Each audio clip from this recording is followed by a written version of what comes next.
سلام رفقا، خوبین؟ چرا ما میتونیم 2 ساعت ریلز اینستاگرام ببینیم، 3 ساعت یه گیم بازی بکنیم، مثل گیمایی که واقعا اعتیاد آور خودم بازی کردم، مثل 2 تا 2.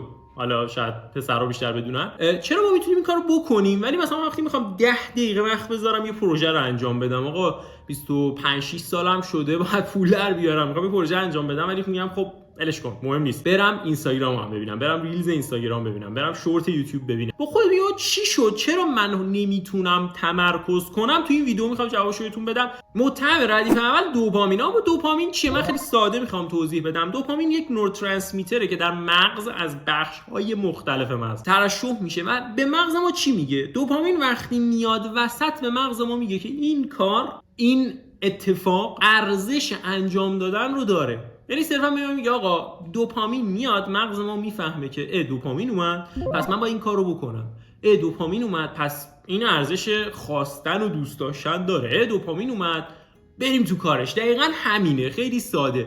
دوپامین یه سیگناله به مغز ما که این کار رو باید انجام بدم. حالا چجوری اینستاگرام، یوتیوب، تیک تاک این چرخه رو به هم میزنن و باعث میشن آقا ما هیچ حوصله هیچ کاری نداشته باشه؟ همش برمیگرده به اقتصاد دوپامینی. اقتصاد دوپامینی یعنی چی؟ یعنی اینکه آقا شما وقتی اینستاگرام میبینید، یوتیوب میبینید، یک کار کم هزینه، کم دردسر، خیلی کوتاه و سریع رو انجام میدید که پاداش بگیرید. این کار کل چرخه اقتصادی دوپامینیتون رو که اصلا اساس خواستن و میل و برنامه‌ریزی برای آینده است رو به هم میزنه. شما اصلا وقتی اینقدر دوپامین دارید توی مغزتون وارد میکنید با یک کار بسیار ساده، مغزتون میگه آقا من اصلا خرم برم، ببخشید البته، برم دنبال برنامه‌ریزی، برم دنبال خواسته هام، همینو میرم انجام میدم تا آخر عمر. یا هر اعتیاد دیگه ای داره با همین سیستم بلا رو سر شما میاره. مغز ما میفهمه این فرق بین کتاب و موبایل و اینستاگرام رو میفهمه، خیلی باهوشه و میگه آقا ولی خب یه سری الگوریتم‌های ساده پشت این هستا. ما شاید نفهمیم در طول روز داریم چرا یه کاری رو انجام میدیم،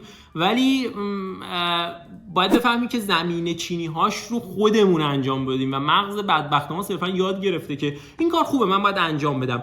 که شما باید یه سری چیزهای بیسیک رو رعایت بکنید. خیلی ساده ولی خب قطعا کار سخته. ترک اعتیاد یا چیزایی از این قبیل خیلی کار سختیه. منظورم که خیلی استپای خیلی ساده‌ای داره که بهتون کمک میکنه این کار رو ترک بکنید. اینه که یکی محیط رو جوری ست بکنید که عامل اعتیاد آور مثل گوشی، اگه یه گیم بازی میکنید، کامپیوتر، توی محیط کارتون نباشه. شما میخواید کتاب بخونید، میخواید پروژه انجام بدین، مغزتون وقتی اون گوشی رو مداوم ببینه، چون که یک عامل متصل و یادآوری کننده است برای دوپامین افزایی و پاداش گرفتن، میره سمت اون گوشی، اصلا دی تمرکز نخواهید داشت. پس محیطی که دارید گیم بازی میکنید، محیطی که اون گوشی هست، از محیط کارتون سعی بکنید جدا بکنید. برید یه جای دیگه کتاب بخونید، یه جای مخصوص برای کتاب خوندن داشته باشید.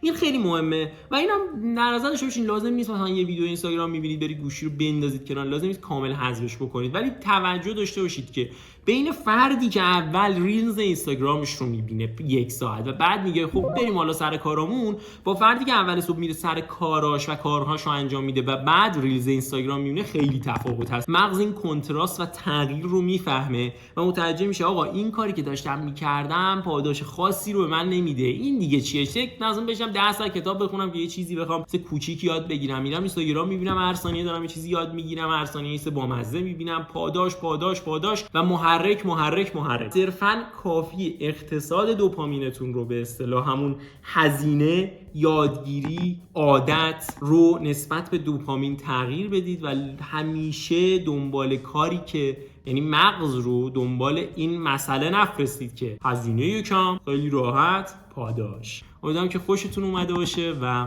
لذت برده باشید.